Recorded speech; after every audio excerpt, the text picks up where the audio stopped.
তার বিরুদ্ধে আমাদের ঐক্যবদ্ধ থাকতে হবে, লড়াই করতে হবে। কিন্তু 53 বছরে আমরা দেখেছি মানুষের নাগরিকদের জন্য এই সাম্য, মানবিক মর্যাদা, সামাজিক ন্যায় বিচার প্রতিষ্ঠা হয়নি। শহীদ হয়েছেন। আমরা একই সাথে বাংলাদেশের এই রাষ্ট্রপত্তনে, আমাদের স্বাধীনতা সংগ্রামে সকল শহীদের প্রতি আমাদের গভীর শ্রদ্ধা জানাই।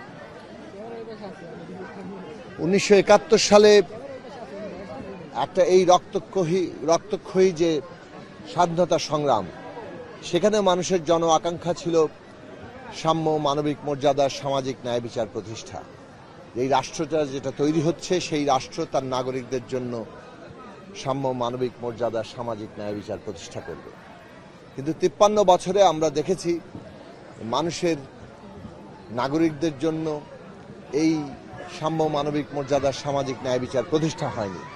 বরং বাংলাদেশ অনেক ক্ষেত্রেই উল্টো স্রোতে হেঁটেছে এবং শেষ পর্যন্ত আমরা দেখলাম শেখ হাসিনার নেতৃত্বে একটা ফ্যাসিস্ট রাষ্ট্র ব্যবস্থা বাংলাদেশের জনগণের উপর চাপিয়ে দেওয়া হয়েছে।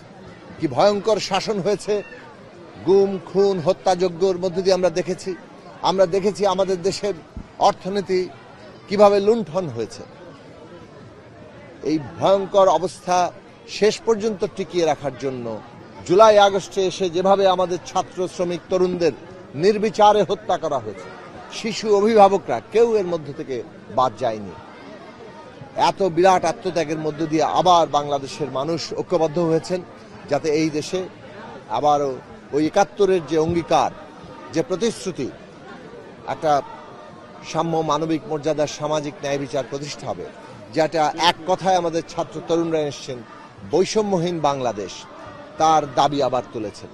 সেই লক্ষ্য আবারও স্থির হয়েছে। এখন জনগণের দিক থেকে আমরা জনগণকে আহ্বান জানাই, এই ঐক্যকে আমাদের ধরে রাখতে হবে যতক্ষণ না পর্যন্ত বৈষম্যহীন বাংলাদেশ আমরা প্রতিষ্ঠা করতে পারছি।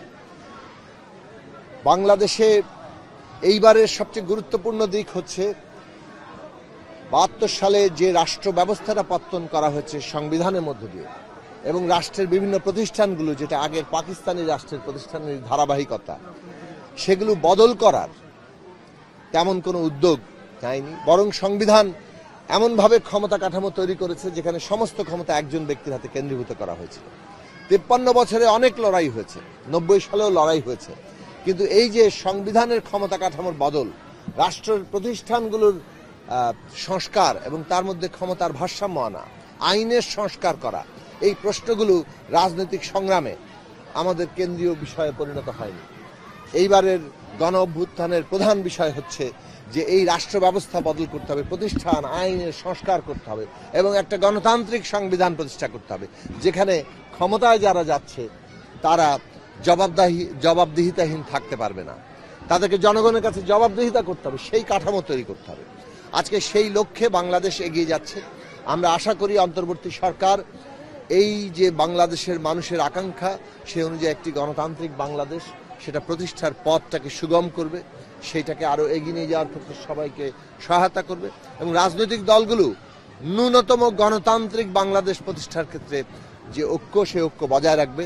কেননা ফ্যাসিস্টরা এখনো তৎপর আছে, তাদের দেশি বিদেশি দোসররা তৎপর আছে।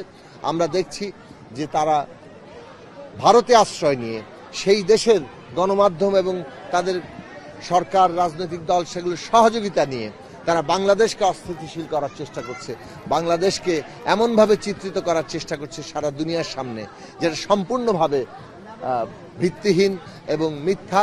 বাংলাদেশে মানুষের অধিকারের জন্য বাংলাদেশ কাজ করছে। সুযোগ সন্ধানীরা, ফ্যাসিবাদের দোসররা এই দেশে নানাভাবে মানুষের নিরাপত্তা বিঘ্নিত করছে।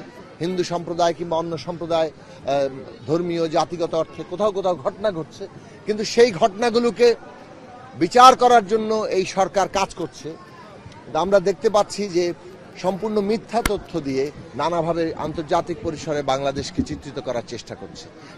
তার বিরুদ্ধে আমাদের ঐক্যবদ্ধ থাকতে হবে, লড়াই করতে হবে।